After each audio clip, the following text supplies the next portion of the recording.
Now at 5:30 on WKYT this morning, a Pulaski County woman charged in connection to her boyfriend's death is expected to be in court today. We'll have the latest on the charges and the investigation into this in a live report. Also, we're learning more details about a Western Kentucky man killed in a crash in Boyle County. How his friends in Lexington say they now plan to honor him.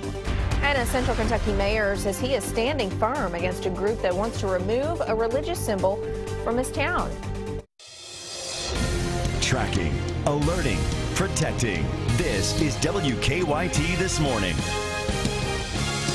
Good morning to you. It's Monday, and it is also Columbus Day, October 12th. Keep that in mind today. I'm Bill Bryant. And I'm Rebecca Smith. Maybe you have the day off, maybe you don't, but it's going to be pretty decent weather to deal with. It looks good for most of the day. Then we'll get some changes. Let's check in with meteorologist Micah Harris. Yeah, I think most of the day we're going to be sitting there nice and dry. Also, those temperatures will increase very rapidly out ahead of our next front. Sitting in the 40s to around 50 degrees this morning. It's a chilly start. We get into the afternoon. Clouds will be on the increase. The daylight hours look pretty dry, but off into the evening and night, once that sun does set, that's when you start to see that rain move on in.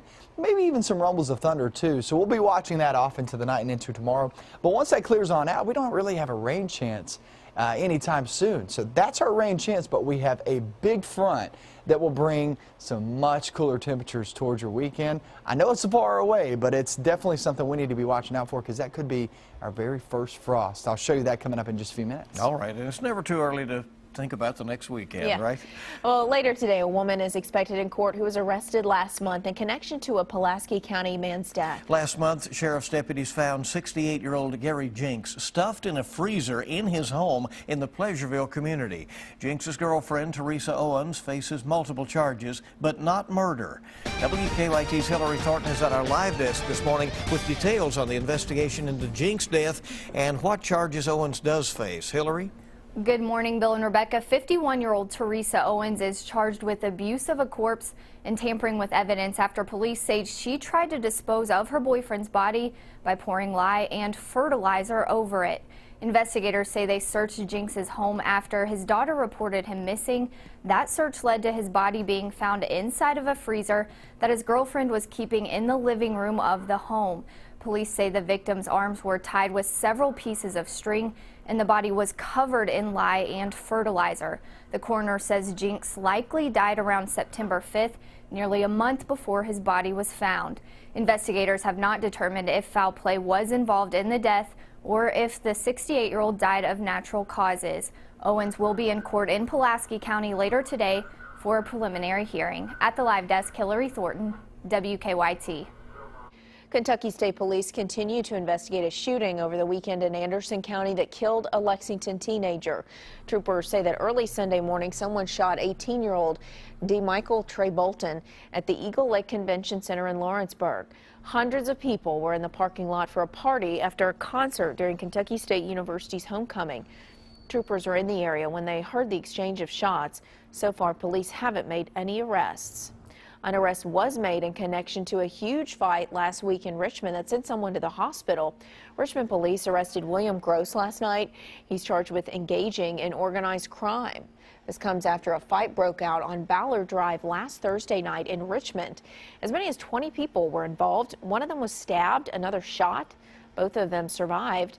Police are still looking for others who were involved in that fight. We're coming up on 5:34 on WKYT this morning. Family and friends are remembering a Boyle County man who was killed in a crash. Danville Police say 30-year-old Ryan Kemp died in a wreck on Popplewell Lane near US 127 on Friday. Kemp is originally from Logan County. He spent a lot of time at A+ Comics in Lexington. And as a tribute to him, the folks at A+ say October will now be known from now on as Ryan Kemp Month. And it'll be dedicated to him and in his honor. He enjoyed making other people happy, and that's truly going to be missed. Funeral arrangements are pending. Investigators are still trying to determine the cause of the crash. A driver is dead after a crash over the weekend at a southeastern Kentucky racetrack. The crash happened Saturday during a race at the Mountain Motor Speedway in Isom. Police say one of the cars left the track, went airborne, and hit a tree. The driver was rushed to a hospital where he died. The coroner says the driver was 61-year-old Willard Michael Hicks from Shelby Gap. State police in Hardin County are investigating a deadly crash as well. Early Sunday morning, troopers say someone was killed during an accident on the Western Kentucky Parkway near Elizabethtown. The highway was closed all morning while authorities investigated. Police have not yet released the cause of the crash or the victim's name. A missing Louisville teenager is safe after police found her in Arkansas.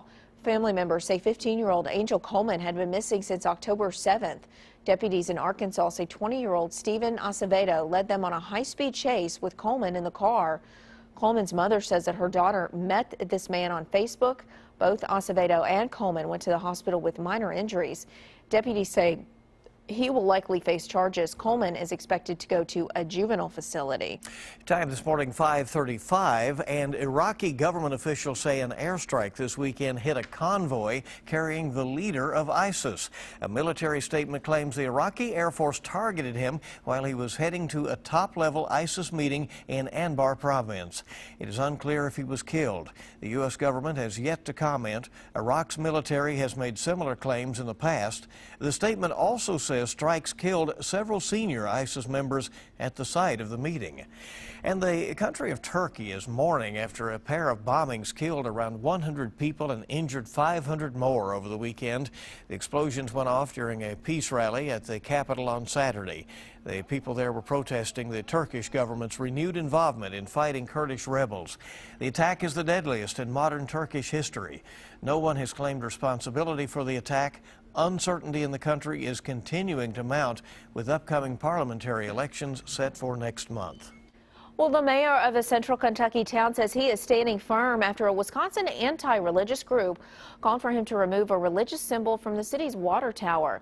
The group, called the Freedom from Religion Foundation, sent an email to Wilmore Mayor Harold Rainwater last week urging him to remove a cross that sits atop the tower.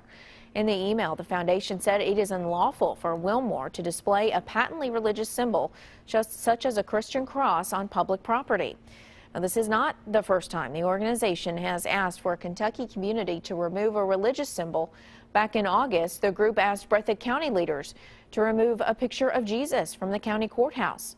For now, the foundation is only asking that the city take it down. Mayor Rainwater says he does not have any plans to remove the cross. I am not going to take it down. I will be a law-abiding citizen, and if I get a federal court order that says I have to take it down, I will relocate it. Rainwater says the cross is legal because it's on private property at Asbury University. The foundation says that claim is irrelevant. Pro-life and faith-based groups came together in Louisville over the weekend to protest Planned Parenthood. Members of the PP Coalition and Sisters for Life are urging voters to demand politicians defund the nonprofit organization. They say the best way to do that is to vote for candidates who oppose Planned Parenthood. The calls for defunding the organization come after the release of undercover videos allegedly showing Planned Parenthood employees talking about the sale of tissue from aborted fetuses. Bit of a chaotic scene on Capitol Hill. The expected Republican nominee for Speaker of the House pulled out of the race last week, leaving many in the party wondering who will be the chamber's next leader. The favorite of many is former vice presidential candidate Paul Ryan of Wisconsin. But Ryan himself does not appear to be sure that he is right for the job. Kim Hutcherson has a report on that. I just have enormous confidence it's the right man at the right moment. Representative Paul Ryan is still under pressure from fellow Republicans to run for Speaker of the House. Ryan told CNN on Sunday his answer is still no.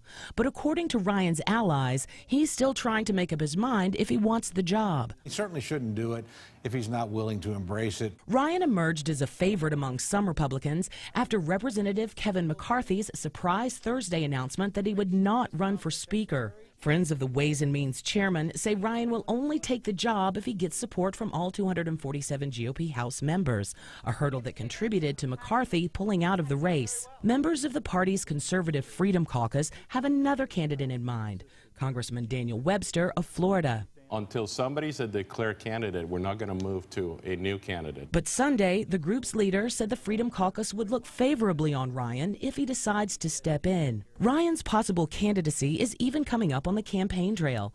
GOP frontrunner Donald Trump told CBS's Face the Nation, I think he doesn't want it very badly, but you never know. Maybe he's playing one of the great games of all time. And Republican candidate Bobby Jindal summed up the GOP's problem on ABC's This Week. I like Paul a lot, but the question is, what commitment will the next speaker make to the conference about fighting for our beliefs? I'm Kim Hutcherson reporting.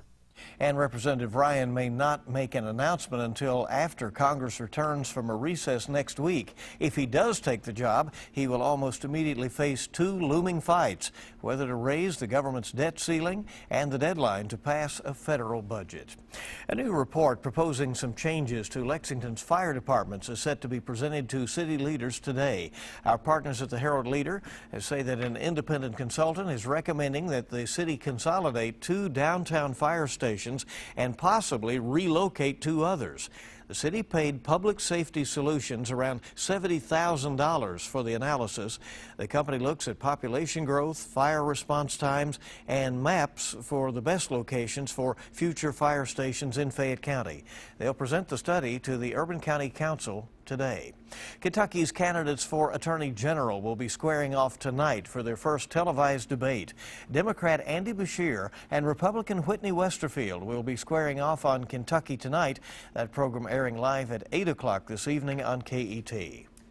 We have a traffic alert to pass along to you this morning. If you were out driving through Lexington over the weekend, you may have noticed the entrance ramps to Interstate 75 at Newtown Pike were closed about a half hour ago. Those ramps opened back up. That's always good news. All right, so you should be good to go there. Time to check live drive traffic. Let's see what is going on out there this morning. And here is our look outside right now. Here's our Waze map to let you know what's happening. We do want to let you know that in Scott County, the right lanes of both directions of I-75 at the 123-mile marker will be closed from 7 this morning till 5 o'clock tonight for guardrail work. But no problems here in town. All right, and just restricted lanes there, so everybody keep that one in mind. A lot more coming up for you Monday morning, Columbus Day on WKYT This Morning. After the break, a small community in Mississippi says they're on the lookout for a pretty obvious shoplifter who's also got some dance moves to share with the world. We'll have more on her saucy moves.